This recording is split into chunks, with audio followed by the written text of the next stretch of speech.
There you go, guys. Here's the possible new setup. I'm not going with these wheels. They are just on the tire as of right now. So I have to load them up into the truck and get over to TSI to add all the other goodies that are going on the truck for this video.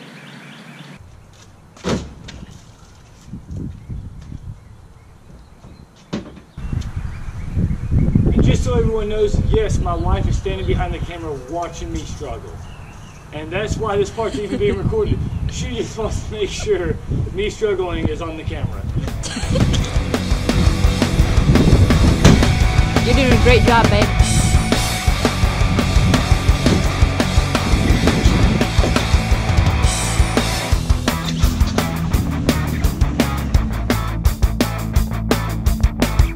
There is the problem having a 6-inch lift on the Jeep.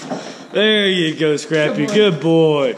It takes him a minute now, but I think he's just overexcited. He gets to ride with us to go drop the truck off. Look at how happy Scrappy is. Look at him. Yeah, you love the Jeep, don't you, boy? Yeah.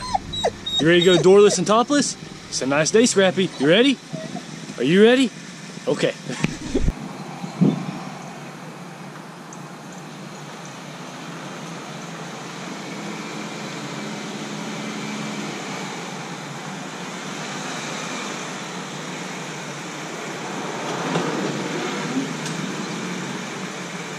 Finally back here at the house, but just real quick, whenever you saw Scrappy struggling to get into the Jeep, that's the first time he didn't make it on the first jump, so we weren't just like sitting there watching him making fun of him.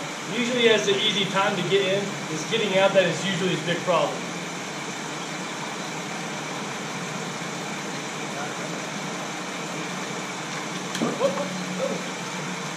There we go. That is the first time he's got out without me actually having to pick him up and take him out. But we gotta get the Jeep ready, start detailing it, doors, top, everything off of it, as we're waiting on Tyler to put in the new lift kit. Now that we have a Jeep invasion at the house here, right before the show, I gotta hurry up this little section of the recording because he is now doing the solo work by himself as I'm here holding a camera. But just real quick, I wanna go ahead and give you an update on the truck. Here it is. I went a 3-inch lift on 37s. I'll be able to show you a lot better view of it whenever we get to rod runs tomorrow and it's nice and beautiful and bright out, but as you can tell, I'm losing the sunlight. Same wheels and everything. I'm just on a Pro Comp all train for right now, nothing crazy. And surprisingly, this is a rough country 3-inch lift. I know a lot of people are gonna give me crap for that, which it is 100% fine because I went with rough country for right now because it was cheap and it got the 37s on there, because eventually I do want to go 8-inch lift or bigger, so there's no point in me spending a lot of money just to be able to fit 37s. And so everyone knows, you see all these trucks leveled on 37s, which it's a little bit of a gimmick because this is a 3-inch lift instead of just a 2.5-inch leveling, and we still had to trim a little bit. And I still have to order the Wicked Customs 1-inch bumper spacer to make sure that no matter what angle the truck is at, if there's any articulation or anything, I'm still not gonna hit the front bumper. And we even had to do a little minor trimming right there. So anyone that tells you you can level it on 37s with no problems whatsoever without any clearance issues, they're full of crap. But also, I do have a big offset, so that does make a huge difference. So stock wheels, it would be possible, but with your aftermarket big offset wheels, it is impossible. You need a bumper spacer and to still trim a little bit if you don't use the bumper space. This is how frantic we are in trying to get the Jeep ready for its first big show, because both vehicles will be in a booth. So that means something. So here you go, guys. My wife doing her own work on her own Jeep. There it is. It is simply replacing just a seatbelt, but still, you gotta start somewhere. I don't see you doing it. I'm putting down the camera now so I can help. I'm doing just fine.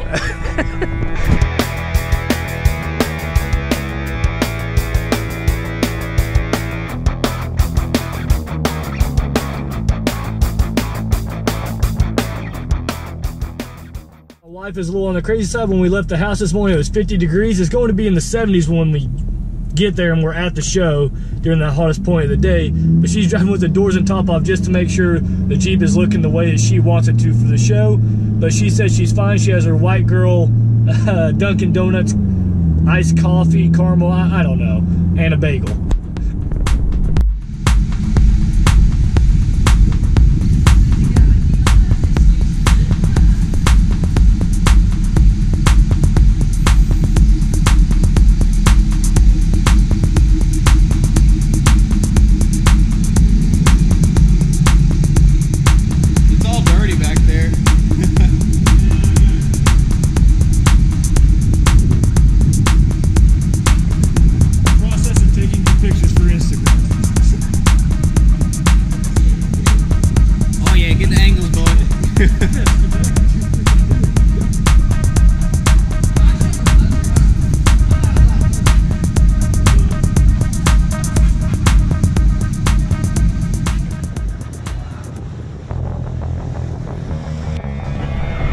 Put to shame, guys.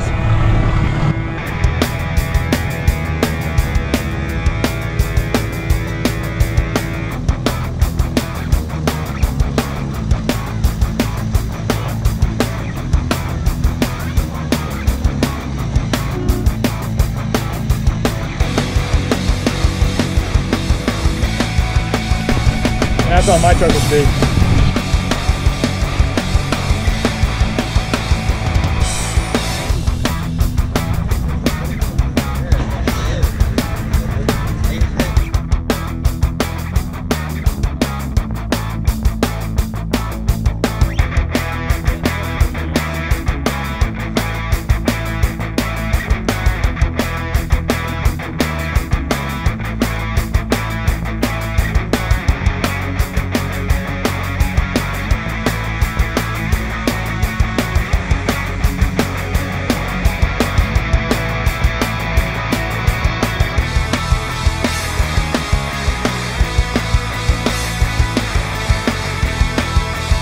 Here's one that's a little bit more realistic to be able to build for us. Well, we're shooting for 40s.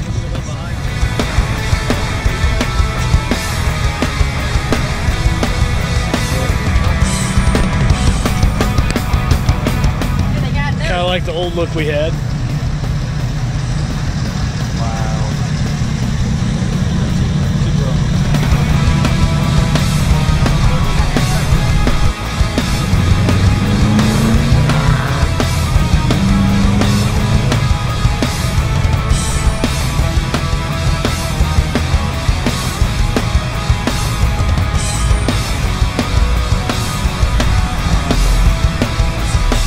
I guess this is the monster truck area. All the same lift.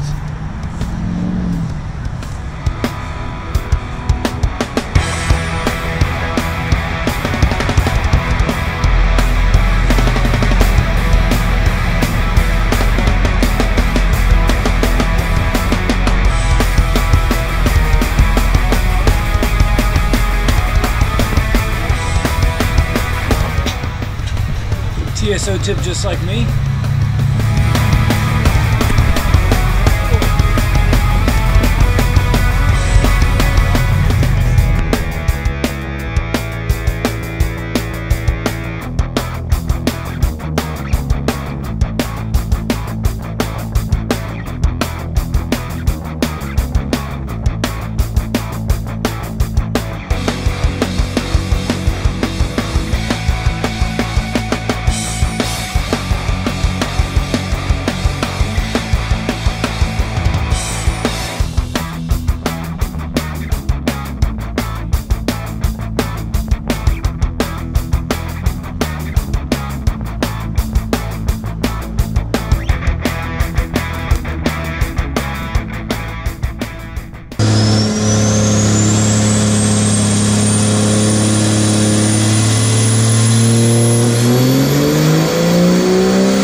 my lovely wife gets to drive the rest of the way home today due to, for some reason, the Jeep had a little bit of a shake in it and she thought the wheels were gonna fall off. So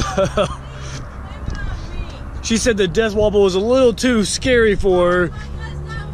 Crazy part is I've already driven the Jeep a few miles and I've had zero shake whatsoever. Drive your truck, and I'm driving my Jeep. You don't call me out like that. I got the keys. Still think the truck looks killer with the new setup. Oh, there's little Zachy. Now she's pouting because I called her out on YouTube. Still so cute, even with an angry face. Now that I have these two guys parked beside each other, I feel extremely tiny. I'm sorry to my wife for when she watches this, but I'm pretty sure the Jeep feels tiny now that the truck has a lift kit. Because even with the old like drag race looking setup on it, the truck was actually still bigger than the Jeep. A lot of people don't believe it, but it was. It had about a full inch on it still. And obviously now the truck is not going to fit in the garage. If you follow us on Instagram, which is also Black and White Builds 423, I kind of already gave away the lift, wheels, and tires and everything. I already took a picture and put it on there. But if you follow us on there, I'm really bad at keeping secrets about the vehicle, so you can kind of have a good idea of what's coming up in the video. But I'm sorry I didn't get either one of these into the show. The reason for not making it into the show or the dyno for the truck, well, could put the Jeep on there, but that would have been boring, is we went to our daughter's soccer game early that morning before the show because our daughter trumps everything else. Show, YouTube, it trumps everything. So by the time we were able to drive the hour and 45 minutes to the show, where the dyno and all that stuff was, it was already 12:30, 12:45, and they were already judging the show. So we couldn't put these two in there, which, yeah, that stinks, but everybody should be able to understand family comes first, so it's all right. And the line for the dyno was all the way backed up till like 5 o'clock in the afternoon, and the guys have been doing dynos since 9 or 10 o'clock that day. And for anyone that's ever done dynos and actually done the work that goes into doing the dyno pools, you all can understand 7-8 hours worth of doing that stuff. That is dreadful. So anyways, but Tyler and I, we are hosting our own car show, or Black and White Builds and TSI. We're hosting our own car show and truck show coming up here shortly. The next video should have a lot more information on that. But the dyno will be there, so that'll be cool. And it gives me a little bit more time to put some upgrades underneath the hood of this thing so I can pull a little bit better numbers. Just a quick run off of some of the trucks that were on there. The aluminum duty that ran on there ran mid 550s to the wheel. The white Dodge ran just shy of 1100 wheel horsepower. Then the black Dodge, which I know there's a lot or a few that were the same color, but hopefully I put the stats during the dyno in there. But the black one I think ran 987 or something like that wheel horsepower. So there were some really big horsepower Dodges out there. I have to get the numbers on the Ford still. I might be able to update you later on the next video on that. I wasn't able to stick around. We had to come home and feed the dogs and everything. So it really was a very short time frame. That's why I didn't get a lot of killer shots or anything. I'm sorry about that. But for our car show, I'll be there all day. We'll have a ton of killer shots, dynos, flex trailer, and all that awesome stuff. But anyways, guys, that is the new setup. Got basically the wheels and tires for free in the long run. Traded the tires for the 420s. I traded the stock wheels for the wheels and 420s. So all that went into this whole lift kit with 37s aftermarket wheels was a $450 lift kit. And I just went with rough country. A lot of people were giving me a lot of crap about it, but this is just a temporary fix. I am going bigger than this, so I didn't feel like I needed to spend a lot of money on just leveling it or a 3-inch lift, however big in between the level and 3-inch lift you wanted to go. But it was only 450 bucks. It got to where I can fit 37s for now. I'm happy. She's happy that I'm happy. She almost doesn't like it because the truck's becoming big enough to where she doesn't want to drive. She just wants to drive the Jeep, which she was like that anyways. But anyways, guys, I hope you enjoyed the video. If you did, please give it a big thumbs up. Stopping by for the first time, please subscribe. You all have a great day.